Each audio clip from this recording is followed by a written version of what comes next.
ఎట్టి పరిస్థితుల్లో ఈ ఎండ్ అయ్యే లోపల ఒక 50K సబ్స్క్రైబర్స్ అన్న కొట్టాలని నా అల్టిమేట్ టార్గెట్. కొంచెం మీరు నాకు చేసే హెల్ప్ ఏంటంటే సబ్స్క్రైబ్ చేసుకోండి. Hi hello welcome back to the channel explore with Srira. ఎలా ఉన్నారు అందరూ, బాగున్నారా? ఈ మధ్య ప్రతి ఒక్కరు కూడా నో కాస్ట్ ఈఎంఐ అనే మాట చాలా ఎక్కువగా ఉంటుంది. అసలు నో కాస్ట్ ఈఎంఐ అంటే ఏంటి, దాని గురించి మాట్లాడలేదు. మీరు ప్రోడక్ట్ కొనాలి, అది S25 Ultra అవచ్చు, X200 Pro అవచ్చు, లేకపోతే రీసెంట్ గా వచ్చిన Xiaomi 15 అవచ్చు. ఇలా ఫోన్సే కాదు, వాషింగ్ మిషన్సే కాదు, ప్రతి ఒక్క ఎలక్ట్రానిక్ గూడ్స్ దగ్గర మనం నో కాస్ట్ ఈఎంఐ అనే మాట ఇంటూనే ఉంటుంది. నో కాస్ట్ ఈఎంఐ ఏంటి? నో కాస్ట్ ఈఎంఐ అంటే ఏంటి? మీకు ఒక షాప్కి వెళ్ళాలి, ప్రొడక్ట్ ప్రైస్ ఎప్పుడు డైరెక్ట్ గా చెప్పరు. 5,999, 6,999, దీని ప్రైస్ ఎంత పడుతుందని ఆఖరిలో చెప్తే ఎందుకు 5,999 24 months అంటే మనం కొనేస్తాం. 5,999 24 months అయినా చూసుకో. అలా చూసుకుందాం అన్న చాలా పెద్ద బొక్కం. మీకు ఎందుకు చెప్తానో అర్థం చేసుకోండి. నా ఫ్రెండ్స్ కాబట్టి ఈ విషయం చెప్తాను. ఎందుకు మనం ఒక వస్తువు కొనాలి, నాకు అవసరం నిజమే, కానీ ఆ వస్తువు ఎంతవరకు కొనాలి, ఎంతవరకు అవసరం అని తెలుసుకోవడం కూడా అంతే నిజం. ఇప్పుడు ఆ వస్తువు మనం ఎందుకు కొనాలి, మనకి ఎందుకు అంత అవసరం, ఆ వస్తువు కొనేంత అవసరం మనకి ఎందుకు వచ్చింది అని ఎప్పుడైనా ఎవరైనా ఆలోచించారు? విషయాన్ని ఎవ్వరూ ఆలోచించారు. ఎందుకంటే మనకి ఏదో ఒకటి నడిచిపోతుంది, ఓకే రన్ అయిపోతుంది, అది మాత్రమే సరిపోద్ది అనుకుంటే ఎలా? అది కాదు కదా. ఆ వస్తువు మనం ఎందుకు కొంటున్నాం, మనకి నిజంగానే అంత నీడ్ ఉందా, ఆ వస్తువు కొనాలా వద్దా అని ఎవరైనా ఆలోచిస్తారు. ఫోన్స్ విషయంలో అయితే మరీ ముఖ్యంగా ఎవ్వరూ ఆలోచించారు. ఎందుకు అంటే అని చెప్పే కారణం ఏంటంటే పర్ఫార్మెన్స్ బాగుంటుంది. ఎందుకంటే ప్రీమియం అన్నది నన్ను కానీ దేంట్లో మీరు వాడి వస్తువులో ఉన్నది మీరు చూసుకునే విధానంలో ఉంటుంది. బడ్జెట్ ఫోన్ కూడా మీరు జాగ్రత్తగా కాపాడకుండా అది కూడా ఒక ప్రీమియం ఫోన్. ప్రీమియం ఫోన్ కూడా మీరు ఇష్టం వచ్చినట్టు వాడితే అది ప్రీమియం ఫోన్ కాదు. అలాగే మీరు ఒక వస్తువుని ఈఎంఐలో కొనడం చాలా అవసరం కొంతమందికి. కొన్ని వస్తువులు ఈఎంఐలో కొనాలి. ఇప్పుడు బయట సిచ్యువేషన్స్ లో మనం డైరెక్ట్ క్యాష్ పెట్టి కొన్నాం, 1,50,000 పెట్టి. ఈవెన్ యాక్టివ్ కూడా 1,15,000 అయిపోయింది. ఇంకేంటి మనం ఇంకా డైరెక్ట్ క్యాష్ పెట్టుకునే అంత పరిస్థితి మన దగ్గర లేదు కదా. లేనప్పుడు అలాంటి వస్తువులు ఈఎంఐలో కొనుక్కోండి, తప్పు కాదు. బళ్ళు కూడా మనం అంటాం కానీ నో కాస్ట్ ఈఎంఐ అనే పదం దానికి కూడా వర్తిస్తుంది. ఎందుకంటే అవి కూడా ఎంత పడుతుందో అంత పడుతుంది అని చెప్తారు. కానీ ఓవరాల్ కాస్ట్ చూస్తుంటే మినిమం 1 year 13,000 నుంచి 14,000 ఛార్జ్ చేస్తున్నారు. 24 months 36 months పెట్టుకుంటే ఇంకా ఎక్స్ట్రా. ఇది దేనికి కొంటున్నాం మనం ఈ నో కాస్ట్ ఈఎంఐ అనే మాట పట్టుకుని మనం వస్తువులు కొని ఆఖరికి పరిస్థితి ఎలా అయిపోయిందంటే మన జేబులో 500 కూడా మిగిలి పరిస్థితి లేకుండా పోయింది. 500 కాదు కదా, 5 రూపాయలు కూడా మిగలలేని పరిస్థితికి వచ్చాం మనం మన జేబులో. ఎందుకు అంత పరిస్థితికి ఎందుకు వచ్చింది?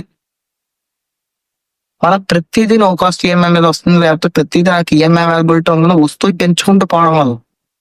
ఆ వస్తువులు పెంచుకుంటూ పోకపోతే మీకు ఆ పరిస్థితి రాదు కదా. మీరు జాగ్రత్తగా గుర్తుపెట్టుకోండి విషయాన్ని.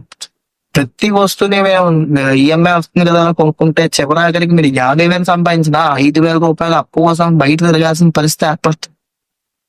కంపెనీస్ చాలా తెలివిగా ఉంటాయి. ఇక్కడ మా కంపెనీలో ఈ ప్రోడక్ట్ వస్తుంది, లేకపోతే మా కంపెనీ ప్రోడక్ట్ లో ఈ ఫీచర్స్ ఉన్నాయి, ఆ ఫీచర్స్ ఉన్నాయి, ఇది కొనుక్కుంటే మీరే తోపు అన్నట్టుగా ప్రమోట్ చేస్తారు. కానీ ఆ వస్తువు కొనుక్కుంటే మీరు తోపు కాదు. ఆ వస్తువు కంటే బెటర్ వస్తువుని మీరు మీ ప్రైస్ లో కొనుక్కోగలిగితే మీరు తోపు. ఆ విషయాన్ని గుర్తుపెట్టుకుని ఇక్కడ మీరు ఎవరికి లాభాన్ని చేకూరుస్తున్నారు, ఎవరు లాభపడుతున్నారు? మీరు లాభపడుతున్నారా? మీరేం లాభపడలేదే, మరి ఎవరు లాభపడుతున్నారు?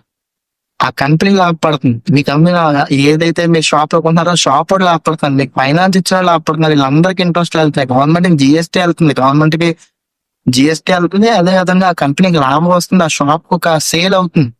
మరి మీకేమవుతుంది? జీరో తప్పి ఏమీ లేదు. అది ఆలోచించుకుని దృష్టిలో పెట్టుకుని ముందుకు వెళ్ళండి. చాలా మంది ఈఎంఐ అనేది ఈజీ మనీ ఇన్స్టాల్మెంట్ కాదు. మనీ లేకపోవడమే మీ దగ్గర ఈఎంఐ అంటే.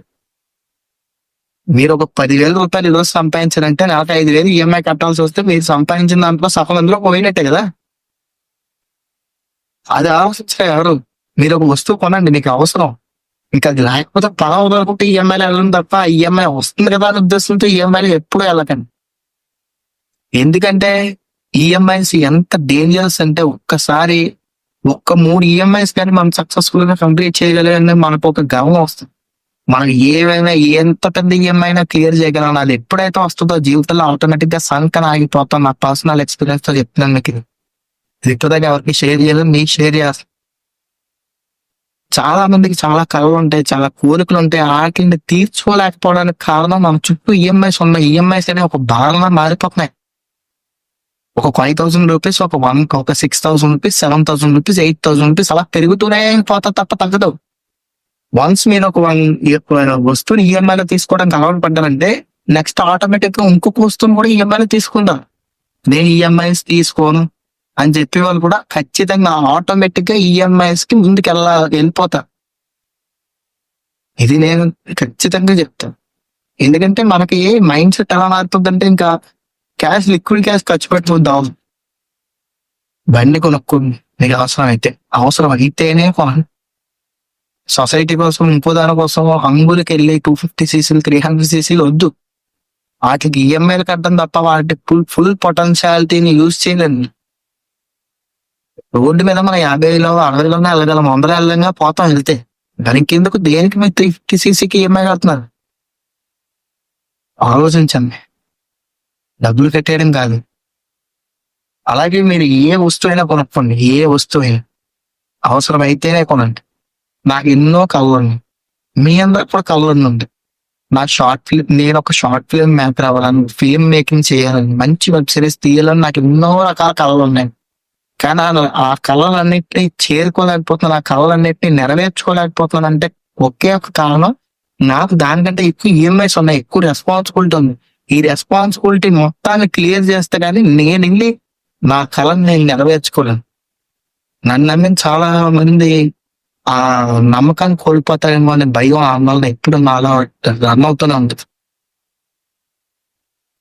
ఈఎంఐలు పెడతామన్న ఇబ్బంది కంట ఎక్కడైతే నావి నమ్మకం కోల్పోతారో అన్న భయం ఎక్కువగా ఉంటుంది.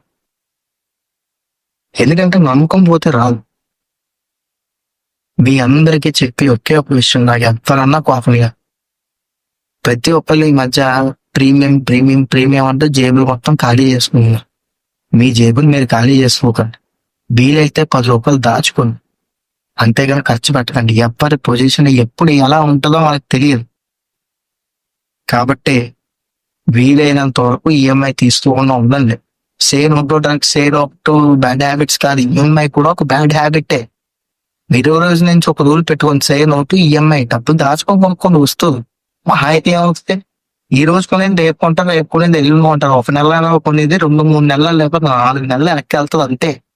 ఈ రోజే కొనాలి, ఈ క్షణమే కొనాలన్నట్టు పుట్టుకొచ్చింది ఈ నో కాస్ట్ ఈఎంఐ అనే పద్ధతి. దాన్ని మానుకోండి, మీకే మంచిది.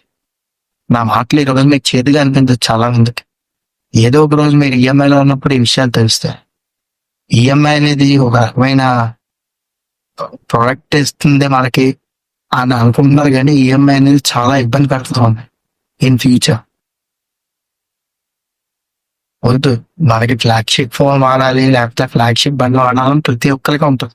సంపాదించండి, మీరు సంపాదించడానికి రెట్టింపు సంపాదించే స్థాయికి వెళ్ళేలా చూడండి, అప్పుడు పొందుతుంది. అంతేగాని ఇప్పుడు మాత్రం మీ టైం వేస్ట్ చేసుకోండి. ఎందుకంటే ఒక్కసారి ఆ ఊబిలో దిగితే బయటికి రావడం ఎంత కష్టం నాకు తెలుసు, ఈఎంఐలు కడుతున్న చాలా మందికి తెలుసు. మీ అందరి కోసం మీ క్షామం కోరే వీడియో చేస్తాం. ఎవరు కూడా ఈ నో కాస్ట్ ఈఎంఐ అనే ట్రాక్ లో పడకుండా జాగ్రత్తగా ఉండండి. Thank you for watching. మళ్ళీ కలుగుతాం. Bye bye.